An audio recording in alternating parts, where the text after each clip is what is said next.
There's a town where people still leave their doors unlocked, where a knock at the door isn't suspicious, it's expected, where strangers are offered tea before they're even asked their names, and where no one checks their phones because most people here don't even own one.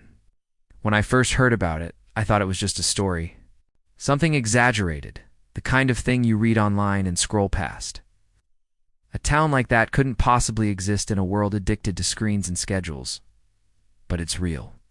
Tucked deep within the green valleys of northern Portugal, surrounded by silence and songbirds, there's a place that reminds you what being human used to feel like. A place that doesn't run on Wi-Fi, it runs on kindness.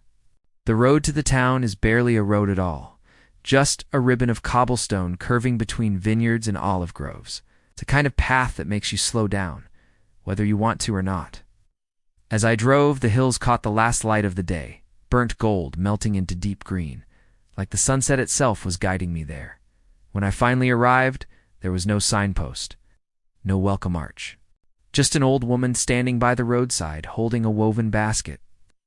She smiled, her eyes soft and knowing, and said, "Welcome, traveler." You look tired. Eat. Inside the basket were figs, warm from the sun, sweet, real, simple. That was my check-in. No hotel counter, no reservation code. Just human kindness, handed freely, like it still meant something. The town was quiet, not empty, but peaceful. Stone houses, covered in ivy. Flowered balconies, dripping with color. The smell of bread baking somewhere close.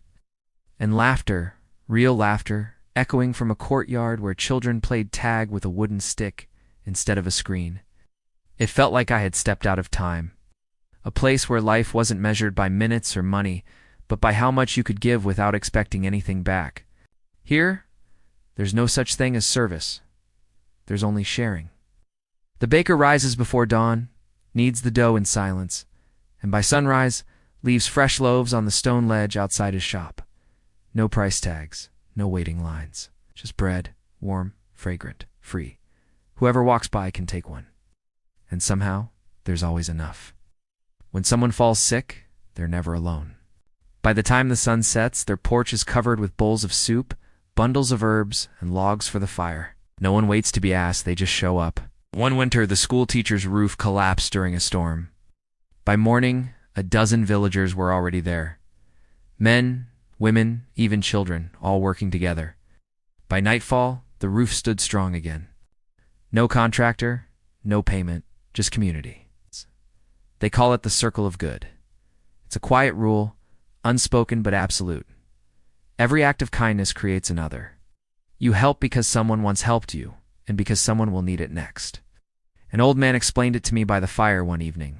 He said, if you help one person today, another will help you tomorrow. Not because they owe you, but because that's how we stay alive. And as I listened, I realized they weren't exaggerating. There's no crime here, no locked doors. No one eats alone because when kindness is the currency, no one ever runs out. One afternoon, I met a man named Joe O, the town's unofficial storyteller. He was sitting beneath an olive tree, carving small wooden birds for the children. Each bird was unique, imperfect, yet alive in its own way. He smiled as he worked, the kind of smile that comes from peace, not distraction. When I asked him why the town never embraced technology, he paused for a long moment. Then he said because we already had a connection before Wi-Fi existed.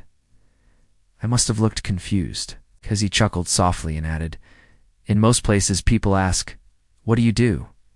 Here we ask, how are you really? That line hit me harder than I expected. Because when was the last time anyone had asked that and meant it? As the day faded into gold, the square began to fill. Families carried baskets of bread and bottles of homemade wine. Children ran barefoot through the cobblestones, and the air buzzed with laughter, not notifications. There were no glowing screens, no fingers scrolling, just the sound of voices and the rhythm of real connection. I sat under the string lights that hung across the plaza, watching plates pass from hand to hand, listening to conversations that had no filters, no edits, no algorithms, and somewhere between their laughter and the quiet hum of guitars, I realized something. They hadn't rejected technology. They'd simply remembered something more important, how to be present. That night, for the first time in years, I didn't check my phone before sleeping. I just looked up at the stars and felt completely, wonderfully connected. Over the next few days, I started noticing something strange. The slower the town moved, the fuller life seemed to feel. There was time for everything here. Time to talk, time to listen, time to be. No one rushed through meals or conversations. When someone stopped you on the street to chat, it wasn't small talk. It was a connection. They looked you in the eyes. They stayed present. There was no invisible clock ticking in the background, no urge to get back to work, because the moment the presence was the work. And that's when it hit me. The world isn't suffering from a lack of connection. It's drowning in distraction. Here, connection isn't something you post. It's something you practice. It's helping your neighbor fix a broken fence without being asked. It's sitting beside someone in silence when words won't help. It's knowing that kindness counts, even when there's no audience to applaud it. In this town, peace isn't found in escaping the noise. It's found in never letting it in. And maybe that's what we've all forgotten, that community isn't something we scroll to find, something we slow down to build. If you ever want to see what life looks like when kindness is the Wi-Fi, you'll have to travel deep into the Trás-os-Montes region of northern Portugal to a hidden village called Aldeia da Pena. You won't find it. It's plastered on travel blogs or trending reels. In fact, most maps barely mark it. The road there is quiet and winding, and as you drive, the cell signal slowly fades until it disappears completely. That's when you know you're close. There's no Uber waiting, no Wi-Fi passwords written on cafe walls, just cobbled paths, stone houses wrapped in ivy, and the sound of river water moving softly through the valley. The locals don't have hosts or customers. They simply open their homes. You'll be offered soup, bread, maybe a place by the fire, not as a guest, but as a friend who's been gone too long. There are a few old guest houses where travelers can stay, simple rooms with wooden shutters and the scent of wild herbs in the air. No televisions, no buzzing notifications, just silence and the distant echo of laughter from the town square. But before you go, there's one unspoken rule. When you arrive, you leave your hurry at the border.